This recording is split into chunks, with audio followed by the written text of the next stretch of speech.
Res je, nažalost se mi ni uspelo uvrstiti v finale, kar sem si najbolj želel. V posamičnih nastopih narediti dober rezultat.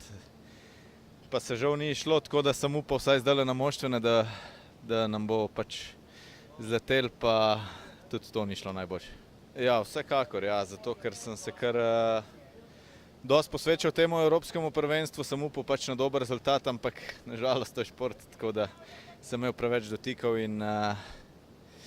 mi nažalost ni uspel prijeti v finale, ampak grem z dvignjeno glavo naprej proti novim tekmam, čaka me še svetovni pokali pa svetovno prvenstvo, tako da še bom probal doseči kakšen lep uspeh. Sicer en na tretjih vratih, nisem čisto vedel za njega, da sem ga dobil, pa se je na koncu izkazalo, da sem pač dotaknil tisti količek in nažalost pač ostal brez finala, ampak hitro sem še zmeraj dovolj, tako da jaz mislim, da bom letos še dosegel kakšen dober rezultat, ampak nažalost mi ni uspelo na tem evropskemu prvenstvu na pač prvi pomembni tekmi.